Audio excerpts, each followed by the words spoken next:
ইল্লাল্লাহু আল্লাহু আকবার ওয়া লিল্লাহিল হামদ লা ইলাহা ইল্লাল্লাহু মুহাম্মাদুর রাসূলুল্লাহ সাল্লাল্লাহু আলাইহি ওয়াসাল্লাম।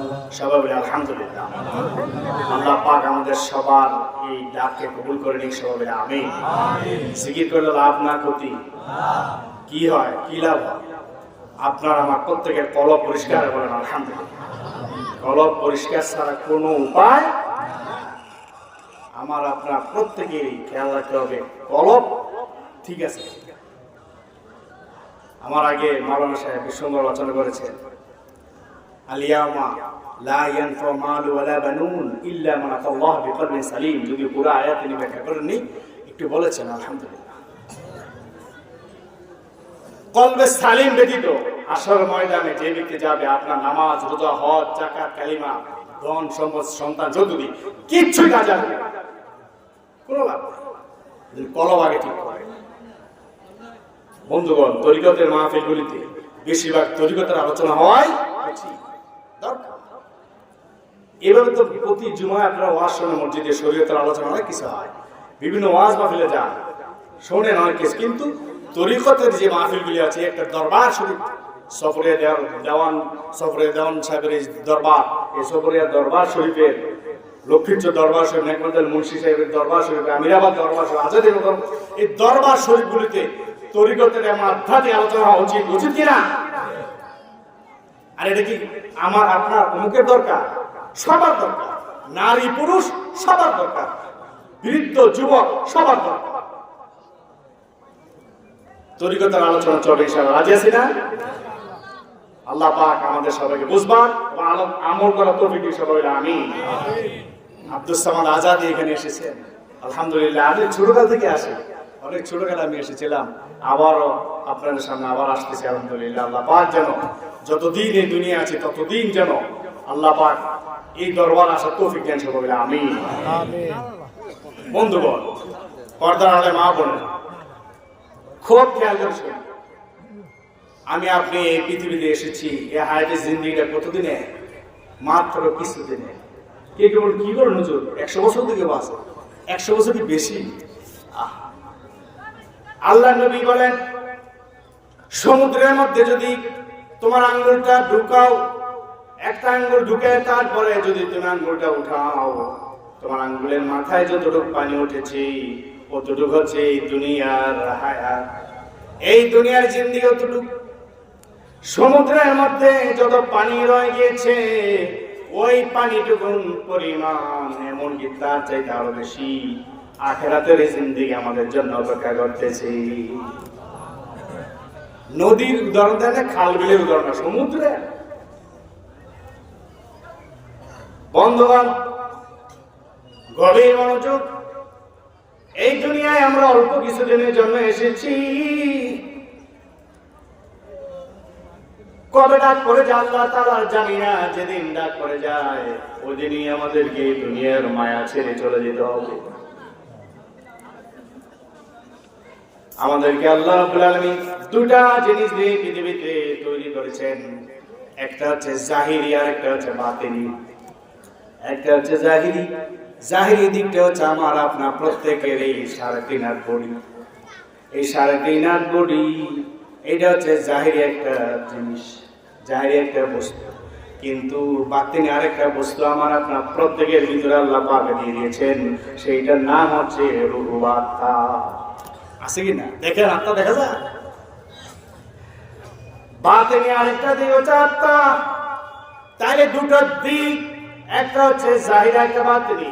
একটা যে 3.5 হাত বডি, এই বডিটাকে পরিচালনার জন্য আত্মা দিয়ে দিয়েছেন। যার আত্মা চলে যায় তার এই বডি মাটির মধ্যে শুয়ে থাকে, নিস্তেজ, শেষ, লাশ। ওই যে রূহের ব্যাপারে আল্লাহর নবী সাল্লাল্লাহু আলাইহি সাল্লামকে আল্লাহ তাআলা শিখিয়ে দিয়েছেন, ইয়াসালুনাকা আনির রূহ কুলির রূহু মিন আমরি রাব্বি।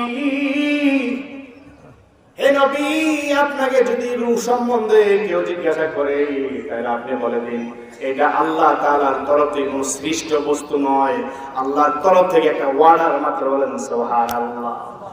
কুন ফায়াকুন, হও, হয়ে যাও, বাস হয়ে যাও। আল্লাহর অর্ডার আপনার আমার ভিতরে আছে। আল্লাহর তরফ থেকে এসেছে, উপর থেকে এসেছে। 4 মাস পর যখন মায়ের পেটে আমরা হয়ে গিয়েছিলাম, তখন আল্লাহ রাব্বুল আলামিন রূহটা মায়ের পেটের মধ্যে আল্লাহর তরফ থেকে আসমান থেকে দিয়ে দিয়েছেন। বলেন সুবহানাল্লাহ। তাইলে ভিতরে কিন্তু একটা রূহ আছে, ওইটা একটা দিক। আর আমার আপনার এই বডি 3.5 হাত বডি, এটা আরেকটা দিক। এটা জাহির, এটা ধরা ছোঁয়া যায়, দেখা যায়, কিন্তু ভিতরে যে রূহ আছে, রূহটা ধরাও যায় না, ছোঁয়া যায় না, দেখাও যায় না। বন্ধুগণ, তাইলে দুইটি বস্তুর মাধ্যমে আমরা তৈরি। আমার আপনার পেছনে ওই যে দেখা যায় একটা গাড়ি, এই গাড়ি, এটা একটা বডি আছে, এটার ভিতরে একটা ইঞ্জিন আছে। ইঞ্জিন ছাড়া যেমন গাড়িটা রাখা যেতে পারে না, ঠিক বডি ছাড়াও গাড়িটা রাখা যেতে পারে না। পারে? শুধু ইঞ্জিন ছেড়ে দিয়ে ঢাকা যাবে না, শুধু বডি ছেড়ে দিয়ে ঢাকা যাবে না। ইঞ্জিন এবং বডি দুইটার সমন্বয়ে এসে চলতে পারে। ঠিক তদ্রুপ আমি আপনি আল্লাহর তরফ থেকে এই বডি পেয়েছি, এবং এই বডির মধ্যে আমার আপনার রূহ আল্লাহ তাআলা ঢেলে দিয়েছেন। তারপর আমি আপনি চলাফেরা করতেছি। আর আমার আপনার যে নাম আব্দুল্লাহ, আব্দুল করিম, আব্দুর রহমান, যত নাম হোক, সুন্দর সুন্দর নাম হোক, প্রত্যেকটা নাম হচ্ছে রূহের নাম। আলহামদুলিল্লাহ। তারপর মনে হচ্ছে আপনি যখন দুনিয়া থেকে বিদায় হয়ে যাবেন, কেউ বলবে না আব্দুল্লাহ এই লাশটাকে ধৌত করো, আব্দুল্লাহ লাশটাকে গোসল দাও। কে বলবে না আব্দুল্লাহ কি কাফনে কাপড় পরিধান করাও, বরং লোকজন বলবে লাশটা বের করো, লাশটাকে গোসল দাও, লাশটাকে কাফন দাফন করো। লাশ তখন নাম আব্দুল্লাহ আব্দুল করিম বলে না, কারণ আব্দুল্লাহ আব্দুল করিম যেটা নাকি ভিতরের মধ্যে ছিল, রূহ নামে ছিল, ওইটাই আল্লাহর দরবারে চলে গিয়েছে। বলে সুবহানাল্লাহ। গভীরভাবে খেয়াল করি, খেয়ালে আউলিয়া বে খেয়ালে দেউলিয়া। খেয়াল করে চলবেন, আল্লাহর ওলি হতে পারবেন। বে খেয়ালে চলবেন, দেউলিয়া হয় জাহান্নামের দিকে যাবেন। এই বডিকে পরিচালনার জন্য, এই বডিকে সতেজ রাখবার জন্য আল্লাহ তাআলা দুনিয়ার মধ্যে খাবার দাবার পয়দা করে দিয়েছেন। ওই খাবার দাবার খেয়ে আমরা আমাদের এই 3.5 হাত বডি ঠিক রাখি। কিন্তু আমার আপনার ভিতরে আল্লাহ যে রূহ দিয়েছেন, ওই রূহটা তো খাবার খেতে চায়। ওই রূহের খোরাক আছে, ওই রূহের খোরাক আমি আপনি দিতে পেরেছি কিনা, এইটা হচ্ছে আমার আসল আলোচনার বিষয়। বলেন আলহামদুলিল্লাহ। অদেখাকে দেখা, অজানাকে চেনা, অজানাকে জানাই হচ্ছে তরিকতের জানা। ওলিয়া উলিয়াদের দরবার, খানকা শরীফ ইত্যাদি যত কিছু আছে, তরিকতের লাইন যতটা আছে, প্রত্যেকটা লাইনই অদেখাকে দেখা, অজানাকে জানা, অজানাকে চেনার জন্যই আছে। আমার আপনার ভিতরে যে আত্মা আছে, আত্মার খোরাক কিন্তু দুনিয়ায় নাই। বডি এই দুনিয়া থেকে সৃষ্টি হয়েছে, মায়ের পেটে আল্লাহ তাআলা দিয়েছেন। মা খাবার দাবার খেয়ে যখন নাকি রক্ত হয়েছে মায়ের, বাবার রক্তের মাধ্যমে আস্তে আস্তে করে আমরা এই পৃথিবীর মধ্যে এসেছি। বিস্তারিত আলোচনা কোরআন মাজিদে রয়েছে, ওদিকে গেলে অনেক সময় দরকার যাব। বন্ধুগণ, তাহলে এই যে আমার আপনার প্রত্যেকের এই দেহটা কিন্তু এই জমিনের মধ্যে পয়দা, আবার এই জমিনের মধ্যে একটা সময় শোয়াই দিবেন কবরের মধ্যে, দেওয়ার পরে জমিনের মধ্যে আবার মিশে যাবে। কিন্তু ওই যে রূহ নামক আধ্যাত্মিক দেহ রয়েছে, আরেকটা যে অজানা বাতিনি দেহ রয়েছে, ওইটা কিন্তু আল্লাহর তরফ থেকে এসেছে, উপর থেকে এসেছে। আর ওইটার খোরাক আল্লাহ রাব্বুল আলামিন উপর থেকে পাঠিয়ে দেন। বলেন সুবহানাল্লাহ। ওইটার খোরাক কি? রূহের খোরাক কি? আমি বলবো কোরআন বলবো। وكذلك أوحينا إليك روحا من أمرنا। ঠিক কোরআনকে যেভাবে আল্লাহ রাব্বুল আলামিন রূহাম মিন আমরিনা বলেছেন, ঠিক তদ্রূপ আমাদের রূহকে ঠিক ওইভাবেই সম্বোধন করেছেন। তাইলে আল্লাহর তরফ থেকে পাঠানো কোরআন আর আমার আপনার ভিতরে যে রূহ আছে, কোনো পার্থক্য নেই, তফাৎ নেই। কোরআন থেকে খাবার আসবে, কোরআন যে তেলাওয়াত করবে, কোরআনকে যে মহব্বত করবে, কোরআনকে যে ভালোবাসবে, কোরআনের মধ্যে যা কিছু আছে মেনে চলবে, ওই ব্যক্তি রূহের খোরাক দিল। আর এই রূহের খোরাক আমরা আপনারা প্রত্যেকে বিভিন্ন মাহফিল থেকেও নিয়ে থাকি।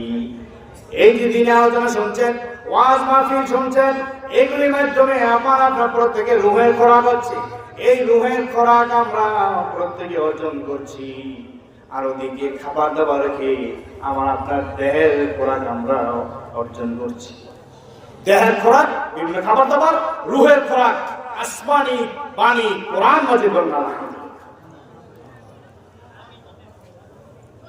তাহলে যে ব্যক্তি রূহের খোরাক নিয়েছে ওই ব্যক্তি নামাজ পড়ে, যে ব্যক্তি রূহের খোরাক নিয়েছে ওই ব্যক্তি রমজান রোজা রাখে, যে ব্যক্তি রূহের খোরাক নিয়েছে ওই ব্যক্তি সব সময় আল্লাহ আল্লাহ জিকিরের মধ্যে মশগুল থাকে। এইসব আত্মার খোরাক। বন্ধুগণ,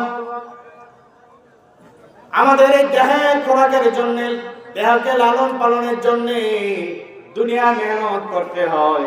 ওই মেহনতের নাম হচ্ছে কর্ম। আর আমাদের রূহের খোরাক অর্জনের জন্য মেহনত করতে হয়, ওই মেহনতের নাম হচ্ছে ধর্ম। শুধু দুইটা জিনিস, একটা হচ্ছে কর্ম, আরেকটা হচ্ছে ধর্ম। কর্ম করলে যেমনি ভাবে আমাদের দেহ ঠিক রাখতে পারি, রোজগার করে খাবার দাবার খেয়ে তারপরে দেহ ঠিক রাখতে পারি, তদ্রূপ ধর্ম করলো, অর্থাৎ নামাজ রোজা করলে, কোরআন তেলাওয়াত শুনলে করলে আমাদের ওই যে আত্মা নামক আরেকটা জগৎ আছে, সেই জগৎকে আমরা ঠিক রাখতে পারি। কোনটা বাদ দিয়ে কোনটা নয়, দুইটাই লাগবে।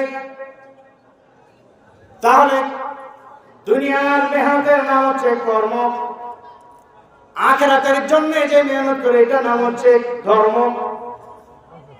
যে ব্যক্তি কর্ম করবে সেও কিন্তু কবরে যাবে, যে ব্যক্তি ধর্ম এবং কর্ম দুইটাই করবে সেও কিন্তু কবরে যাবে। কবর কিন্তু সবার জন্য অপেক্ষা করতেছে। যে ব্যক্তি শুধু কর্ম করে কবরে যাবে, ওই ব্যক্তি কবর সাথে জাহান্নামের রাস্তা করে দেওয়া হবে। হিন্দু, খ্রিস্টান, বৌদ্ধ, মুসলিম ছাড়া যত গোষ্ঠী আছে পৃথিবীর মধ্যে, প্রত্যেকেই কিন্তু শুধু কর্ম করে, ধর্ম নয়। তাদের ধর্ম ধর্ম নয়, বরং তারা কর্ম করতেছে, দুনিয়ায় কর্ম করে তারা কবরে যাচ্ছে।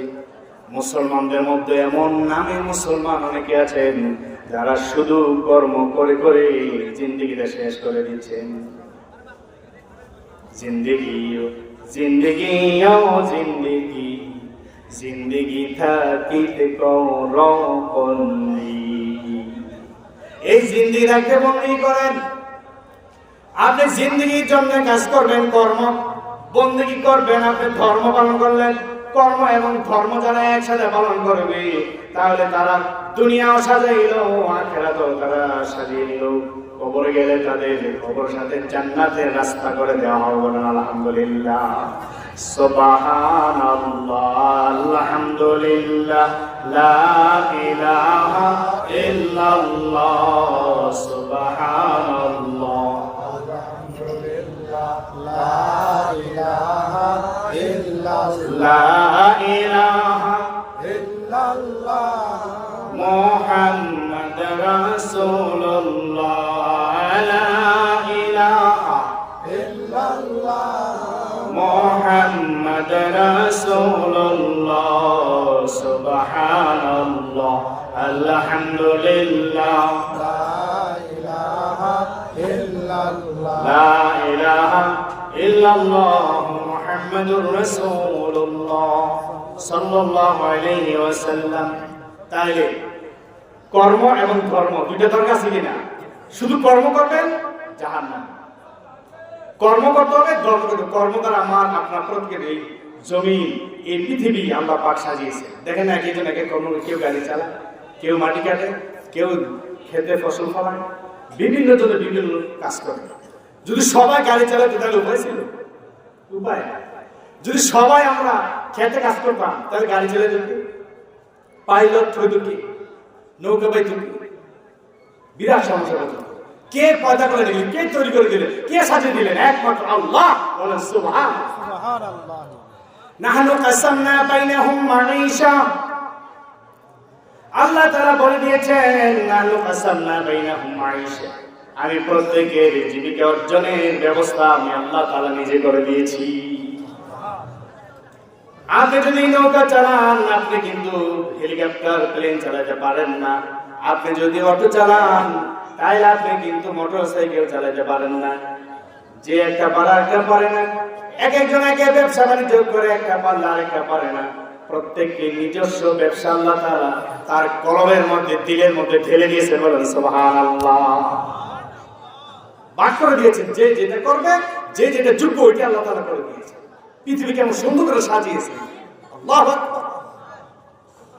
ভাবেন, তাফাক্কারু ফিল্লাহ ওয়ালা তাতাফাক্কারু ফিল্লাহ, তাফাক্কারু ফি খালকিল্লাহ। আল্লাহ সৃষ্টির ভিতরে তোমরা তাকাও আর গবেষণা করে চিন্তা করো। ওয়ালা তাতাফাক্কারু ফিল্লাহ, আল্লাহকে নিয়ে তোমরা গবেষণা করো না। সৃষ্টি নিয়ে ভাবো, আল্লাহকে পাইবে, তখন আল্লাহকে চিনো। মান আরাফা নাফসাহু ফাকাদ আরাফা রাব্বাহ, মান আরাফা নাফসাহু ফাকাদ আরাফা রাব্বাহ। আপনি 3.5 হাত বডি যদি আপনি চিনতে পারেন তাহলে আল্লাহ তাআলাকে আপনি চিনতে পারবেন। বলুন আলহামদুলিল্লাহ। সহজ হয়ে যাবে, কারণ আপনার আমার প্রত্যেকের মধ্যে আল্লাহ আছেন। আছেন কি না? দিলের মধ্যে জায়গা দিয়েছেন তো নাকি? কলবে জায়গা দিছে? হ্যাঁ দিছি হুজুর। কেন দিছি? আমার কলবে আল্লাহর স্মরণ করি, স্মরণ করে গেল। আপনার কলবে যদি গুনাহ খাতা থাকে তাহলে না পাক। আপনি না পাক, না পাকের ভিতরে আল্লাহর উপর জায়গা নেয় না, কারণ আল্লাহ তাআলা নিজে পবিত্র, পবিত্র জায়গা ছাড়া তিনি জায়গা নেন না। বলেন সুবহানাল্লাহ। কেউ দাবি করলে হলো আমার কলবে আল্লাহ আছে। বন্ধুগণ, আমার আপনার প্রত্যেকের আধ্যাত্মিক দেহ যদি ঠিক করতে চাই, আমার আপনার যে নামে হাসর ময়দানে রাখবি, ওই নামধারী আত্মাকে যদি আমরা ঠিক করতে চাই তাহলে আমার আপনার প্রত্যেকের সর্বপ্রথম পবিত্র হইতে হবে। 3টা শুধু সবক দিবস। 1 নাম্বার সবক হলো পবিত্র হওয়া। পবিত্র হওয়ার আগে আপনি নিজে পবিত্র না হইয়া নামাজে ঢুকলেন, আপনি নামাজ নামক পবিত্র একটা ইবাদত, ওই ইবাদতের মধ্যে আপনি ঢুকতে পারলেন না। পবিত্র না হওয়া পর্যন্ত কেউ নামাজের মধ্যে ঢুকতে পারে না। আপনি বলেন হুজুর কি বলেন? আমি ওযু করি, গোসল করি দৈনিক।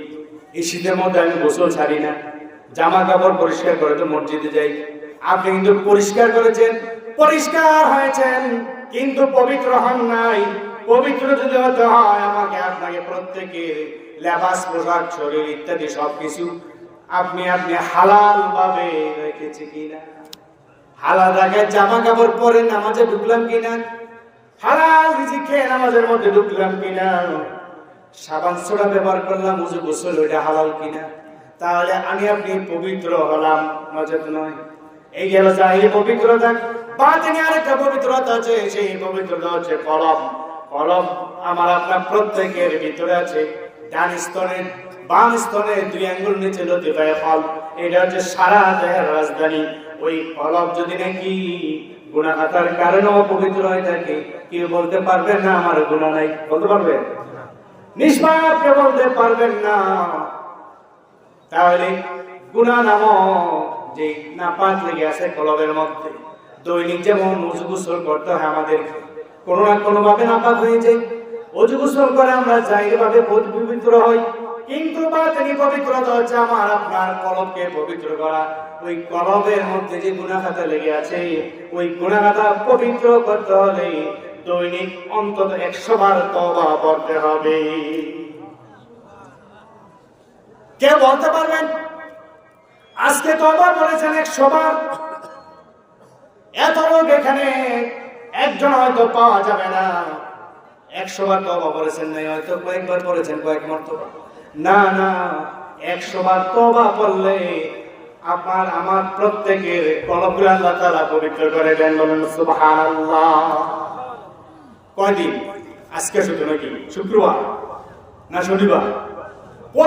প্রতিদিন যেমন আপনি নাপাক হয়ে যান, উজু গোসল করতে হয়, উজু গোসল ছাড়া আপনি নামাজ দাঁড়াতে পারেন না, ঠিক তদ্রুপ প্রতিদিন ইচ্ছা অনিচ্ছা কোনো না কোনো ভাবে আমার আপনার প্রত্যেকের কলবের মধ্যে গুনাহ কথা লেগে যায়, ওই নাপাক লেগে যায়। ওই নাপাক পবিত্র করতে হলে প্রতিদিনই 100 বার তওবা করতে হবে। রাজি আছেন না সবাই?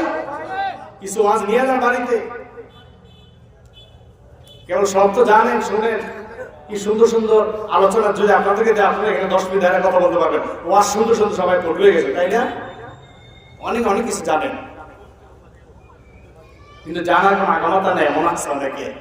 একজন জিজ্ঞেস করে মাহফিলের মধ্যে, সিলেট কিন্তু আপনি বললেন আপনার সুবহানাল্লাহ বলেন, সিলেট কিন্তু সবকিছু বলার পরে বলে যে সুবহানাল্লাহ কোব্বা, আলহামদুলিল্লাহ কোব্বা। এটা সিলেটের ভাষা, কিন্তু এটা গালি না, কিন্তু সিলেটের ভাষা এরকম। হুজুর আপনি খাটবা, মানে আপনি ভাত খান, আপনি খাটবা। একজন জিজ্ঞেস করলো, এই গোসলের ফরজ কয়টা? হঠাৎ করে এক যুবক দাঁড়ায়, কি কর হুজুর? আমি জানি তো। কয়টা? গোসলের ফরজ 3টা। কি কি বলো দেখি। বলতেছে সাবান, গামছা, লুঙ্গি। বাস একদম বলে দিই, সাবান, গামছা, লুঙ্গি। হইলো? হয়েছে গোসল ফরজ। কি কি? গড় গড়ার সাথে কুলি করা। কুলি করলে হবে না, গলার ভিতরে পানি নিয়ে পরিষ্কার করা, লালাগুলি পরিষ্কার করা ফরজ। যদি হয়ে যায় গোসল, তাহলে সেই গোসল তার আদায় হবে যদি 1 নম্বরে গড় গড়ার সাথে কুলি করে, গলা পরিষ্কার করে। 2 নম্বর নাকের ভিতর পানি দিয়ে নাক পরিষ্কার করবে। আবার রমজানে করতে চান না, ইংরেজিটা করবেন, পরিষ্কার করবেন যতদূর সম্ভব। পানি যেন নাকের ভিতর না ঢুকে, গলার ভিতর পানি না ঢুকে, রোজা ভঙ্গ হয়ে যাবে।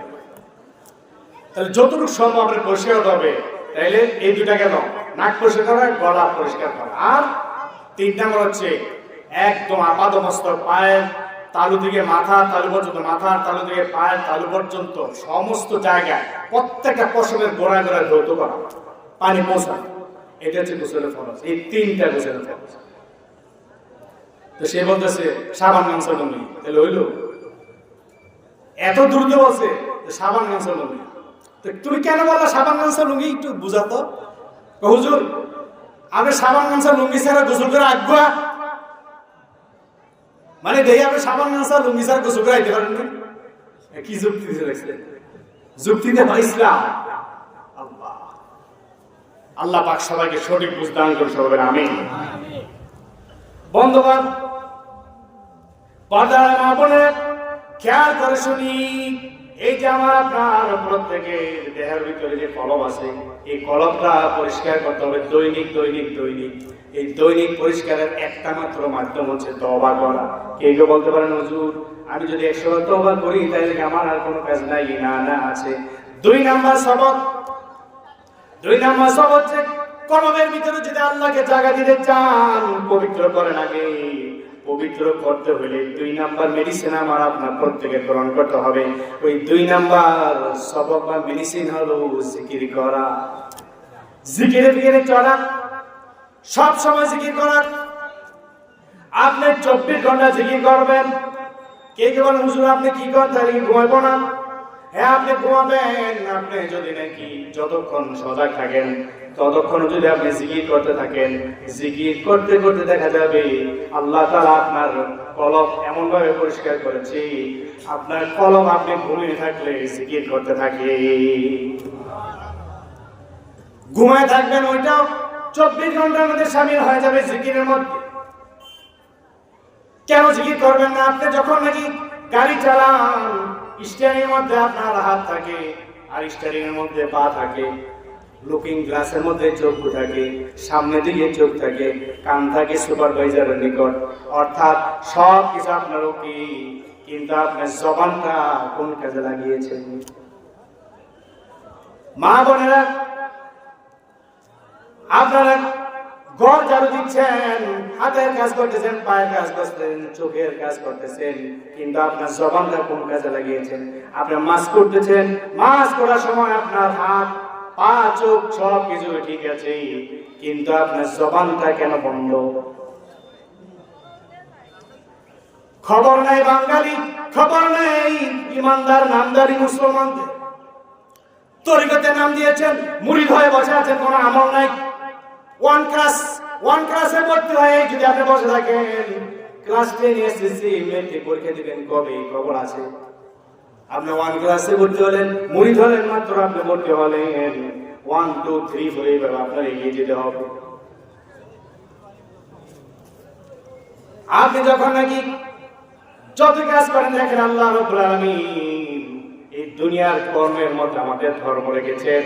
ধর্ম যদি ঠিক মতো আদায় করেন, আপনি 24 ঘন্টায় যেন ধর্ম পালন করতেছেন, বলেন সুবহানাল্লাহ। হাত যদি নাকি অসুস্থ হয়, হাতের রোগের চিকিৎসা আছে, হস্ত বিশেষজ্ঞ, কর্ম বিশেষজ্ঞ, চক্ষু বিশেষজ্ঞ, ব্রেন বিশেষজ্ঞ, সব কিছু বিশেষজ্ঞ আছে। যতগুলি বড় বড় হাসপাতাল দেখবেন, হাসপাতালের মধ্যে আপনি গিয়ে খুঁজে নেন, কোন জায়গায় লেখা আছে নি জিহ্বা বিশেষজ্ঞ? জিহ্বা বিশেষজ্ঞ আছে? কত জায়গায় কত রোগ হয়। আল্লাহ রাব্বুল আলামিন আমার আপনার প্রত্যেকের জিহ্বাটাকে কত সুন্দর ভালো রেখেছেন, সুবহানাল্লাহ। আপনার জ্বর এসেছে, বিছানায় শুয়ে আছেন, সর্দি কাশি, আপনি বিছানায় আছেন, আপনি কেন জবানটা বন্ধ রেখেছেন? আপনি জবানে সবসময় পড়তে থাকেন আল্লাহু আল্লাহ, আল্লাহু আল্লাহ, আল্লাহু আল্লাহ, আল্লাহু আল্লাহ, আল্লাহ বে আল্লাহ রহমতে আল্লাহ, আল্লাহ বে আল্লাহ রহমতে আল্লাহ, সেরেতে আল্লাহ নফসেতে আল্লাহ, সেরেতে আল্লাহ নফসেতে আল্লাহ, আল্লাহু আল্লাহ, আল্লাহু আল্লাহ, খফিতে আল্লাহ আফাতে আল্লাহ, খফিতে আল্লাহ আফাতে আল্লাহ, আগুনে আল্লাহ বাতাসে আল্লাহ, আগুনে আল্লাহ বাতাসে আল্লাহ, আল্লাহু আল্লাহ, আল্লাহু আল্লাহ, আল্লাহু আল্লাহ, আল্লাহু আল্লাহ, আল্লাহু আল্লাহ, আল্লাহু আল্লাহ, আল্লাহু আল্লাহ, আল্লাহু লা ইলাহা ইল্লাল্লাহ মুহাম্মাদুর রাসূলুল্লাহ সাল্লাল্লাহু আলাইহি ওয়াসাল্লাম। কি জিকির ভালো লাগে না? মজা লাগে তো? যা স্বাদ লাগে মনের মধ্যে, তার ভিতরে আল্লাহ পাক ঈমানকে মজবুত করে দিয়েছে, তার কলব পরিষ্কার হচ্ছে, বলেন সুবহানাল্লাহ। আল্লাহ সবাইকে তৌফিক দিয়ে সবাই আমিন। বন্ধুগণ, আরে মা বোনেরা, খেয়াল করে শুনি, গভীরভাবে মনোযোগী হই। আজকে মাহফিল থেকে যেন কিছু সবক নিয়ে যেতে পারি। আমি আপনি প্রত্যেকে 2য় নাম্বার সবক শুনছিলাম জিকির করা। বেশি বেশি করে আপনি জিকির করবেন, যেই সময় করেন, যেই সময় যেই কাজ করেন, সব সময় আপনি জিকির করেন। এই জিহ্বাটাকে আল্লাহ তাআলা আপনার সুস্থ সবল রেখেছেন। ওই জিহ্বার যদি শুধু শুকিয়ে দেখেন, আপনার পা না কি হচ্ছে, চক্ষু না কি হচ্ছে, আপনার হাত না কি হলো, জিহ্বা আল্লাহ তাআলা ঠিক রেখেছেন। এই জিহ্বা আল্লাহ তাআলা ঠিক রেখেছেন যেন সব সময় আল্লাহ রাব্বুল আলামিনের জিকির করতে পারেন। নিয়ামত আল্লাহ তাআলা নিয়ামতের শুকরিয়া আদায় করতে পারেন, এই জন্য জিহ্বা রেখেছেন।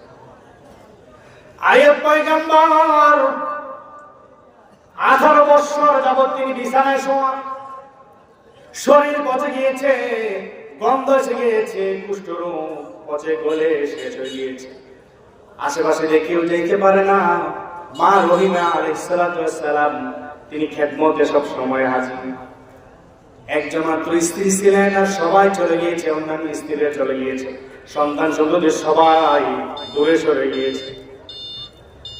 এই বিপদের সময় মা রহিমা খেদমতে হাজির, স্বামীর খেদমত করতেছেন পয়গম্বর আইয়ুব আলাইহিস সালাম। আইয়ুব নবীকে এলাকার লোকেরা পাহাড়ের এক পাদদেশে ফেলে দিয়ে এসেছে, এলাকা থাকতে দেয় না, দুর্গন্ধ। নবীকে একটা আল্লাহ তাআলা বড় পরীক্ষার মধ্যে ফেলে দিয়েছিলেন। ওই নবীজি বুঝতে পেরেছিলেন এক কদম তিনি ঈমান থেকে একটু নড়েন নাই। ঈমানের উপর সবসময় মজবুত, সবসময় তিনি শুয়ে শুয়ে আল্লাহ আল্লাহ জিকির করতে থাকেন, আল্লাহ আল্লাহ আল্লাহ আল্লাহ জিকির করতে থাকেন। সব জায়গায় পোকা ধরে গিয়েছে, সব জায়গায় অঙ্গ প্রত্যঙ্গে পোকা লেগে গিয়েছে। এমন একটা সময় হলো, ওই সময় দেখা গেল ওনার জিহ্বার মধ্যে পোকা ধরে গিয়েছে। যে জিহ্বা আল্লাহ এতদিন সুস্থ রেখেছেন, ওই জিহ্বার একটা পাশে পোকা লেগে গিয়েছে। এমনও দেখা গিয়েছে তিনি পোকাগুলি কোন সময় মারেন নাই, বিরক্ত হন নাই। ডান গাল থেকে পোকা বাম গালে চাইতে চাইলে তিনি হাত দ্বারা পৌঁছে দিয়েছেন যেন ডিস্টার্ব না হয়ে যেতে পারেন সহজে, পোকা যেন সহজে যেতে পারে। বাম গাল থেকে ডান গাল আসতে চায়, ঠোঁট বেয়ে তিনি পার করে দিতেন, কিন্তু পোকা ফেলেন নাই। আইয়ুব আলাইহিস সালাম এত ধৈর্যের পরীক্ষা দিয়েছেন। ওই আইয়ুব নবী যখন নাকি দেখলেন জিহ্বায় পোকা ধরে গিয়েছে, এবার আল্লাহর দরবারে তিনি বলেন নাই এতদিন, এখনো তিনি বলছেন না আল্লাহ তুমি আমাকে ভালো করে দাও, আমাকে সুস্থ করে দাও, তিনি কথা বলেন নাই। ইনডাইরেক্টলি তিনি বললেন রাব্বি আন্নী মাসসানিয়াদ দুররু ওয়া আনতা আরহামুর রাহিমিন। আল্লাহ আমাকে সামান্য একটা কষ্ট, আমাকে সামান্য একটা রোগ ব্যাধি আক্রান্ত করেছে, আল্লাহ তুমি তো সবচেয়ে দয়াবান মেহেরবান আল্লাহ। যত দয়াবান আছে দয়াবানদের দয়াবান মহাদয়াবান আল্লাহ, তুমি শুধু এতটুকু কথা বলে ছেড়ে দিয়েছেন। আল্লাহ রহমতের জড়িয়ে জোশ মেরে গিয়েছে। আল্লাহ তাআলা সাথে সাথে জিবরাইল আলাইহিস সালামকে পাঠিয়ে দিলেন, জিবরাইল যাও যাও পাহাড়ের পাদদেশে এসে ওখানে আমি আমার পয়গম্বর আইয়ুব আলাইহিস সালামকে ফেলে রেখেছি। ওই আইয়ুব আলাইহিস সালামকে তুমি পাহাড়ের পাদদেশে একটা পাথর উঠাও, পাথর উঠানোর পরে দেখো ওখান থেকে কূপ সৃষ্টি হয়ে গেছে, পানি বের হবে। ওই পবিত্র পানি দ্বারা আইয়ুব আলাইহিস সালামকে তুমি গোসল করিয়ে দাও। গোসল করে দিলেন হযরত জিবরাইল।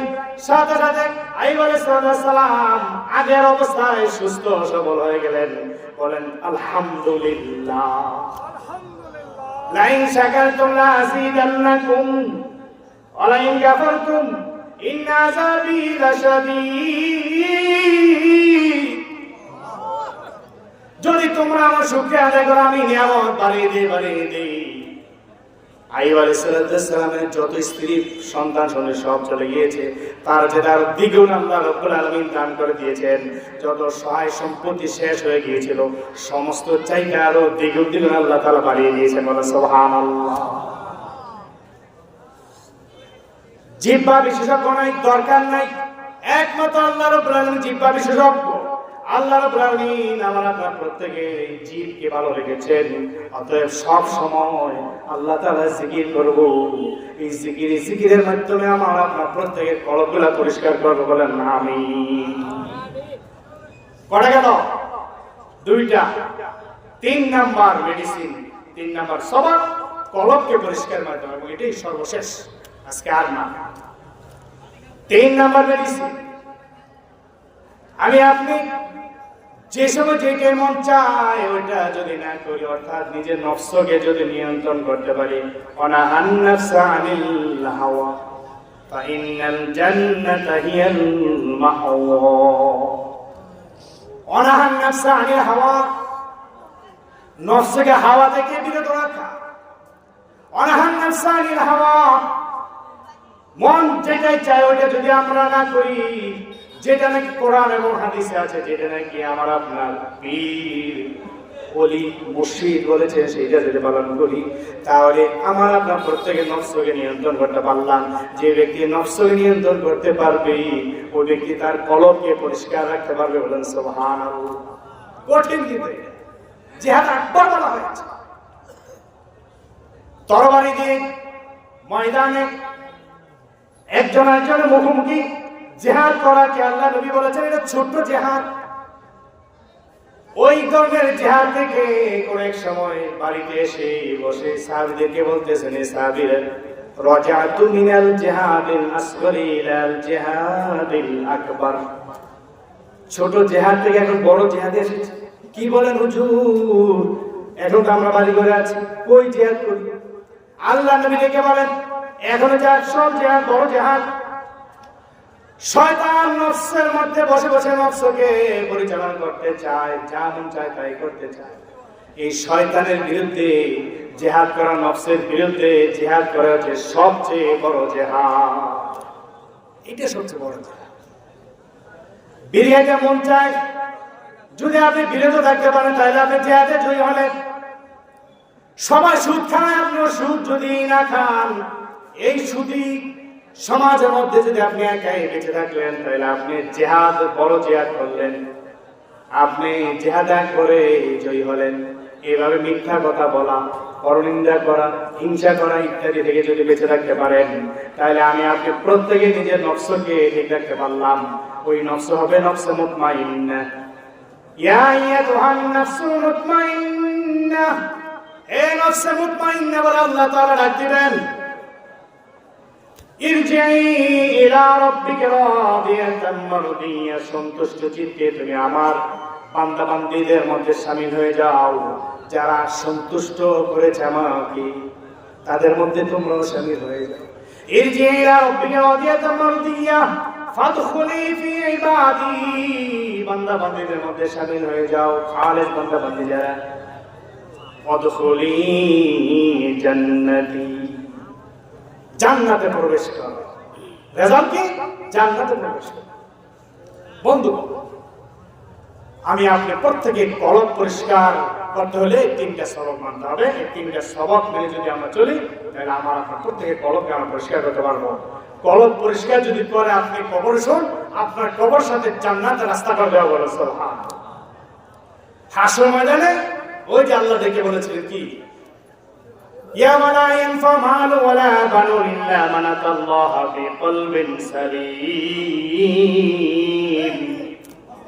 আসল ময়দানে তোমরা যারা এসেছো, সন্তান সন্ততি, টাকা পয়সা, ধন সম্পদ অনেক খরচ করেছো আল্লাহর রাস্তায়, মাদ্রাসা মসজিদ দিয়েছো, মাহফিলে দান করেছো, কোনো লাভ নাই, কোনো কিছু কাজে আসবে না যতক্ষণ পর্যন্ত না তোমার সেন্টার ঠিক না রাখো। সেন্টার কোনটা? কলব। কলবে সালিম নিয়ে যদি না আসো, আল্লাহ বলতেছেন আমার দরবারে কলবে সালিম যদি নিয়ে না আসো তাহলে তোমার কোন ইবাদত বন্দেগী করে লাভ নেই। বন্ধু, এই কলবে সালিম তৈরি করার জন্য, আত্মশুদ্ধি লাভ করার জন্য এই তিনটা কি সবক? 10টা সবক আছে, আমি 3টে মতো বললাম। এগুলি জানতে হবে। কোথায় যেতে হবে? মাদ্রাসা, মসজিদে না, আল্লাহর ওলির দরবারে, মুর্শিদের দরবারে, গুরু দরবার। আমি বলছি না, একটা আয়াত তেলাওয়াত করেছি আপনাদের সামনে, মনে আছে কিনা? ইয়া আইয়ুহাল্লাযীনা আমানু তাকুল্লাহ হাক্কা তুকাতিহি ওয়া লা তামুতুন্না ইল্লা ওয়া আনতুম মুসলিমুন। হে ঈমানদারগণ, ডাক দিছে কিন্তু ঈমানদার বলে, হে হিন্দুরা বলে নাই, হে খ্রিস্টান বলে নাই, বেঈমান বলে ডাক দেয় নাই, ঈমানদার বলে ডাক দিয়েছেন। যাদের মধ্যে ঈমান আছে তারা শোনো। ইয়া আইয়ুহাল্লাযীনা আমানু তাকুল্লাহ, হে ঈমানদারগণ, এই কথা বলে আবার শেষ করে দেন নাই, ইত্তাকুল্লাহ, আল্লাহকে ভয় করো, হাক্কা তুকাতিহি, ভয় করার মতো ভয় করতে হবে। সবার সামনে কেবল নামাজ পড়লে হবে না, যখন নির্জনে আছেন ওই সময় যদি নামাজের সময় হয়ে যায় আপনি নামাজ আদায় করেন। যখন আপনি নির্জনে আছেন ওই সময় যদি রোজা হয় তাহলে আপনি রোজা ঠিক মতো আদায় করেন। মানুষকে না দেখে আপনি কিছু খেয়ে ফেলেন না। হাক্কা তুকাতিহি, ভয় করার মতো ভয় করো। সুন্দরী সুশ্রী নারী যদি নাকি নির্জনে তোমাকে আহ্বান করে ডাকে অপকর্ম করবার জন্য, তুমি যদি ওই সময় বিরত থাকতে পারো, ওই সময় যদি ফেরত থাকতে পারো তাহলে তুমি হাক্কা তুকাতিহি, ভয় করার মতো ভয় করেছো আল্লাহকে। ভয় করার মতো ভয় করা, এই কথা বলে কি আবার ছেড়ে দিয়েছে? সব ঠিক আছে, আপনি খুব ভালোভাবে তাকওয়া পরহেজ অবলম্বন করে চলছেন, কিন্তু একটা কথা বলে আল্লাহ তাআলা শেষে কিন্তু আটকে দিয়েছেন। সেটা কি? ওয়ালা তামুতুন্না ইল্লা ওয়া আনতুম মুসলিমুন। মরো না, মরো না, মরো না, কবরে যাইও না, কবর দেশে যাইও না। তাকওয়া অর্জন করেছো বুঝলাম, কিন্তু কবর দেশে যাইও না। ওয়া আনতুম ইল্লা ওয়া আনতুম মুসলিমুন, যতক্ষণ পর্যন্ত তুমি খাঁটি মুসলিম না হবে। আল্লাহ কিন্তু বলে দিয়েছেন ঈমানদার, আপনি তো ঈমান এনেছেন, ঈমানদার আপনি, তারপরে কেন আবার বলবেন মুসলিম হও? তাইলে বোঝা যাচ্ছে ঈমানদার এবং মুসলমানের মধ্যে পার্থক্য আছে। এরপরে বলেছেন হাক্কা তুকাতি তাকুল্লাহ হাক্কা তুকাতি, ভয় করার মতো ভয় করে, তাহলে মুত্তাকি আপনি। মুত্তাকি হওয়ার পরও কেন আবার বলছেন মুসলমান না হয়ে মরে না? তাইলে বোঝা যাচ্ছে মুত্তাকি এবং মুসলমানের মধ্যে পার্থক্য আছে। বন্ধুগণ, খেয়াল করে শুনি, মুসলিম ব্যক্তিকে, যে ব্যক্তির মধ্যে ইসলাম আছে সেই ব্যক্তি মুসলিম। ইসলাম যার মধ্যে আছে সেই ব্যক্তি মুসলিম। কেউ যদি জিজ্ঞাসা করে যে ইসলাম অর্থ কি, অনেকে বলে শান্তি। শান্তি, শান্তির ধর্ম, এটা ঠিক আছে, ইসলাম অর্থ কিন্তু শান্তি না। ইসলাম অর্থ হচ্ছে আত্মসমর্পণ করা। কি আমি বানিয়ে বলতেছি, বাবে ইফালের একটা মাসদার, বাবে ইফাল, এটা মুতাআদ্দি শব্দ। আত্মসমর্পণ করা, নিজেকে সবদ্ধ করে দেওয়া আরেকজনের কাছে, নিজে নিজে নয়। নিজে নিজে নামাজ পড়িল, নিজে নিজে রোজা রাখলে আল্লাহকে পাওয়া যাবে, কোনো উসিলা করার দরকার নেই, কোনো মাধ্যম দরকার নেই। বলেন নাউজুবিল্লাহ। মুসলমান হয় নাই সে। মুসলিম হইতে হলে অবশ্যই তাকে আত্মসমর্পণ করতে হবে। ইসলাম মানে আত্মসমর্পণ করা, আর মুসলিম মানে আত্মসমর্পণকারী। ওয়াহিদ মুজাক্কার হাজির সিগা, এটা হচ্ছে ওয়াহিদ মুজাক্কার সিগা, ইসমে ফাইলের সিগা। ইসমে ফাইল যেটা কর্তা কর্তৃকার বোঝায়, অর্থাৎ যে আত্মসমর্পণ করে সে ব্যক্তি মুসলিম। তাই আত্মসমর্পণকারী হচ্ছে মুসলিম। আর আল্লাহ তাআলা এটাই বলেছেন যে আত্মসমর্পণ না করে তুমি মরো না। আগে তো তুই ইমানদার হয়েছো, মুত্তাকি হয়েছো, পরে সব ঠিক আছে, আত্মসমর্পণ করো।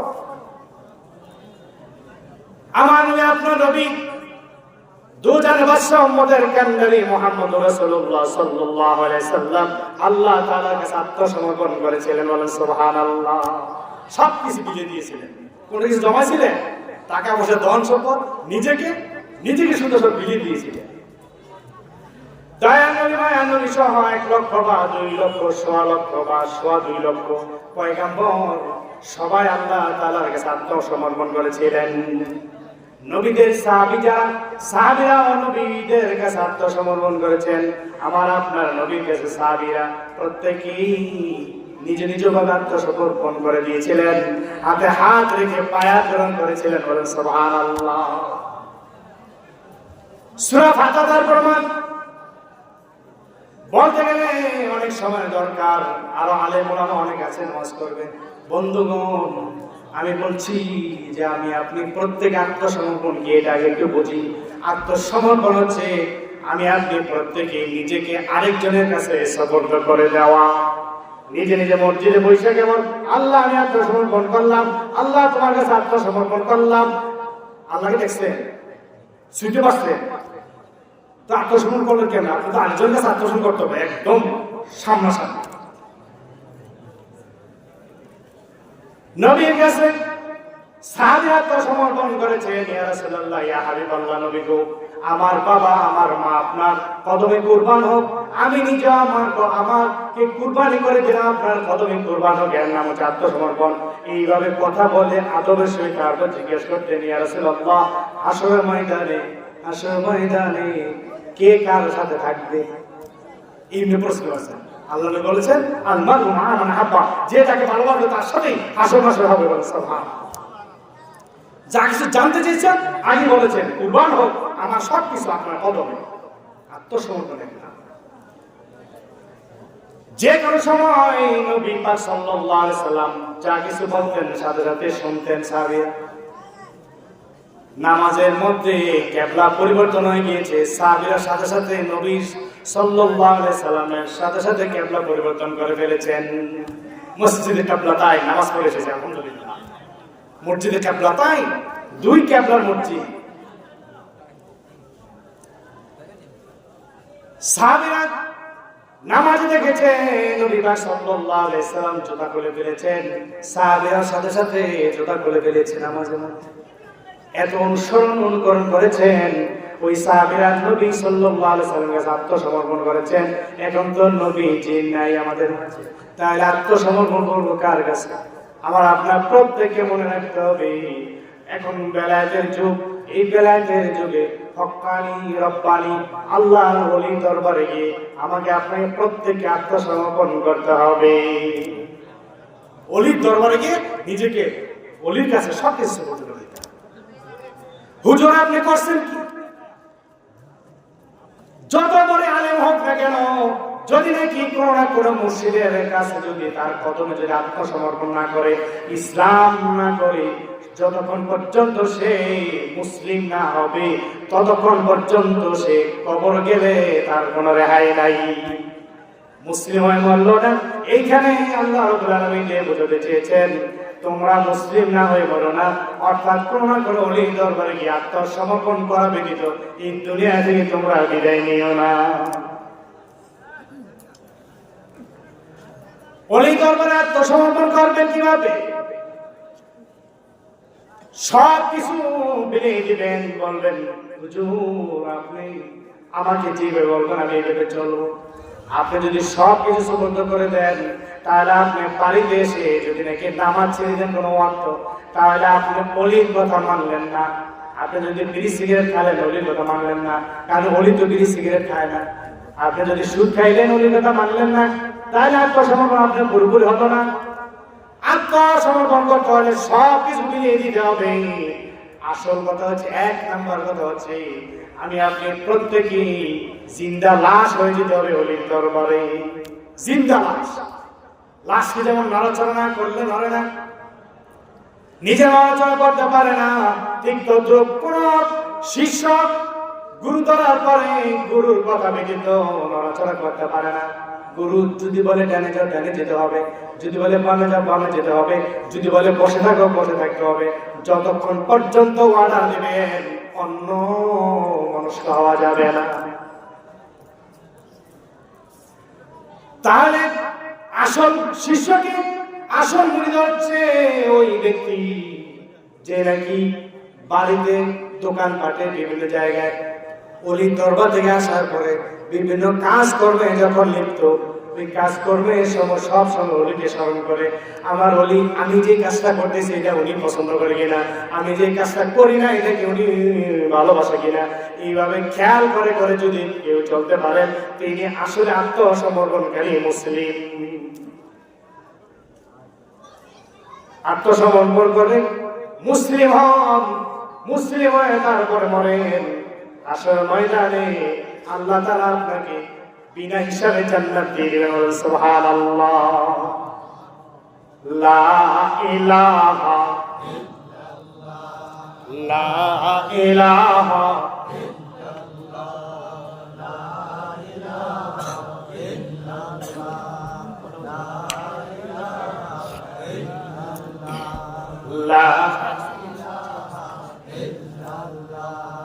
লা ইলাহা লা ইলাহা ইল্লাল্লাহ মুহাম্মাদুর রাসূলুল্লাহ সাল্লাল্লাহু আলাইহি ওয়াসাল্লাম। আমি আত্মসমর্পণ শিখবার জন্য একটা কিতাব লিখেছি, সেই কিতাবটা হচ্ছে পরকালে মুক্তির দিশারি। পরকালে মুক্তির দিশারি, এই কিতাবটা আপনারা নেবেন সবাই। এখানে সবাই ফেলতে পারবেন না, অল্প কটা কিতাব আছে, কয়েকটি আছে মনে আপনারা। এই কিতাব আপনারা নেবেন, এর মধ্যে আপনারা জানতে পারবেন কিভাবে আত্মশুদ্ধি লাভ করা যায়, সবক কি, আমরা পাঁচ ওয়াক্ত নামাজ পড়লে কি কি আমল করব, কোন আমলে আমার আপনার পক্ষে হায়াত বৃদ্ধি পাবে, কোন আমলে হায়াত বৃদ্ধি পাবে, ইনশাআল্লাহ এই কিতাবে তুলে ধরেছি। মা ফাতেমাকে শিখানো নবী পাক সাল্লাল্লাহু আলাইহি সাল্লামের শ্রেষ্ঠ একটা আমল আছে, গোপনীয় আমল, সে আমলটা কি সেটা হিসেবে এখানে তুলে ধরেছি। এইভাবে অনেক কিছু আছে, তরিকতের লাইনে অনেক কথাবার্তা আছে। আসল মুরিদ কি, আসল আল্লাহর ওলি চিনবেন কিভাবে, বেদাত কি, বেদাত যে বলে আমরা অনেকে বেদাত বেদাত বলে ছেড়ে দিই, অনেক ফতোয়া দিয়ে বসি, এটা আলেম ওলামারা নিয়ে অনেকে উপকৃত হয়েছে। অনেকে বলতেছে যে এটাতে আমরা দলিল দিতে পারতেছি, দলিল আদিলা সহকারে লিখেছি। এখানে বেদাত কি এটা পরিচয় আমি তুলে ধরেছি, আপনারা এটা পড়তে পারবেন ইনশাআল্লাহ। এই কিতাবগুলি আপনারা নিয়ে যাবেন। আল্লাহ পাক আমাকে আপনাকে সবাইকে আমল করার তৌফিক দিক, সবাই বলেন আমিন। সম্মানিত বন্ধুগণ, তাহলে হক্কানি রব্বানি ওলির দরবার ধরা দরকার আছে কিনা? এই যে সবলে জামান সাহেবের এই যে দরবার, এটা কি হক্কানি দরবার কিনা? জনাব হাফেজ ইব্রাহিম ভাই আলহামদুলিল্লাহ উনি অনেক বায়াত করেছেন, অনেক লোককে ওনার শিষ্য বানিয়েছেন আলহামদুলিল্লাহ। ভালো, আসলে ওনার ব্যাপারে আমি কিছু বলতে চাই না, যদি উনি শুনতেছেন। এই আল্লাহর ওলি আসলে যদি দুনিয়ার জিন্দা কোনো ওলি দেখতে চান, ইব্রাহিম ভাইয়ের দিকে একটু নেক নজরে তাকিয়ে দেখবেন, আল্লাহর ওলি বেলায় একটা নূর ওনার চেহারার মধ্যে আছে আলহামদুলিল্লাহ। অল্প কথা একটু বলে দিলাম, আর সামনে যেতে চাই। বন্ধুগণ, অলির দরবারে আসছেন আলহামদুলিল্লাহ। এখানে অবশ্যই ফায়েজ পেতেছে, নেকমতালে মুন্সি দরবার থেকে ফায়েজ আসতেছে, লক্ষ্মীচর থেকে আসতেছে। আমার নানা যান আমির আবার দরবার শরীফে সাইকেল আছেন, সিলেটের পিসার নামে খ্যাত সাইকেল আমার সাজলি, ওনার দরবার থেকেও এখানে ফায়েজ তাওয়াজ্জু আসতেছে। আজাদি নগর দরবার শরীফ থেকে আসতেছে আলহামদুলিল্লাহ। আব্দুল সামাদ আজাদি আমার আব্বা যান সবসময় এখানে এই দরবার আসতেন। 49তম মাহফিল আব্বা জান থাকতে মাহফিল চলছে, এখনো চলতেছে কিয়ামত পর্যন্ত এখানে মাহফিল জারি থাকবে বলেন আলহামদুলিল্লাহ। ওনার ছেলেরা, ওনার ভাতিজারা সুন্দর মতো এই দরবার পরিচালনা করতেছেন আলহামদুলিল্লাহ। এরাও এই তরিকত লাইনে আছে, আমি খবর নিয়েছি, এরাও বায়াত হয়েছে, তরিকত লাইনে আছে আলহামদুলিল্লাহ। যদিও কেউ হয় না, এখন হয়ে যাবে। এইভাবে প্রত্যেকেই তরিকত লাইনে থাকবেন, তাইলে আপনি অচেনাকে চিনবেন, অদেখাকে দেখবেন, অজানাকে জানবেন। আমার আপনার এই দেহের মধ্যে যে অজানা অচেনা অনেক কিছু আছে, অনেক কিছু আছে। সাত আসমান সাত জমিনে যা কিছু আছে, ভূমণ্ডল নবমণ্ডলে যা কিছু আছে, আমার আপনার প্রত্যেকের সাড়ে তিনাতে ফান্ডে তা আছে। শুধু এই কথা নিয়ে ইউটিউবে আমার বক্তব্য আছে, আপনারা পাবেন। নিজামুদ্দিন আজাদি লিখে সার্চ দিলে ইউটিউবে আপনারা পাবেন। দেহতত্ত্ব নিয়ে আমি আলোচনা করেছি, কোরআন হাদিস দিয়ে দেখে দিয়েছি। আমার আপনাদের পাহাড় আছে, নদী নালা খাল বিল আসমান জমিন চন্দ্র সূর্য সবকিছু এই সাড়ে তিনের বলির মধ্যে আল্লাহ তাআলা দিয়েছেন। পাবেন না, খেয়াল করবেন না। এই জন্য তো বলেছি, মান আরাফা নাফসাহু ফাকাদ আরাফা রাব্বাহু। আব্বাজান বলতেন, আইনামা তুওয়াল্লু ফাসাম্মা ওয়াজহুল্লাহ ফি আনফুসিকুম আফালা তুবসিরুন। তুমি কি তোমার নিজের মধ্যে তাকাও না, দেখো না, খেয়াল করো না, আমি আল্লাহ রাব্বুল আলামিন তোমার মধ্যে বিরাজ করতেছি, আছি। আমি আল্লাহ তোমার মধ্যে আছি। কোথায়? পাক সাফ পবিত্র যদি কলব হয়, সেই কলবে আল্লাহ রাব্বুল আলামিন জায়গা করে নেন, আরশ বানিয়ে দেন। বলে সুবহানাল্লাহ। কুলুবুল মুমিনিনা আরশুল্লাহ, কুলুবুল মুমিনিনা আরশুল্লাহ। মান্না গুঞ্জাম দর জমিনা আসমা, लेके गुंजम दर कुलूबे मोमेना, लेके गुंजम दर कुलूबे मोमेना। সাত আসমান সাত জমির মধ্যে আল্লাহ তাআলার জায়গা হয় না। ছোট্ট একটা কলব, এই মুমিনের কলবের মধ্যে আল্লাহ তাআলা জায়গা করে নেন। বলেন সুবহানাল্লাহ। মুমিনের কলব আল্লাহর বাসস্থান। বাইতুল মামুরে জায়গা নয়, বাইতুল মামুরে আল্লাহ তাআলার জায়গা নয়। কাবা শরীফে আল্লাহ তাআলা কিন্তু থাকেন না, বাইতুল মামুরে থাকেন না। আল্লাহ তাআলা থাকেন কোথায়? আমার আপনার প্রত্যেক যারা মুমিন আছি, মুসলিম যারা, মুসলিম মুমিন, তাদের কলবের মধ্যে আল্লাহ তাআলা জায়গা করে নিয়েছেন। মুমিনের কলবে আল্লাহ তাআলা জায়গা।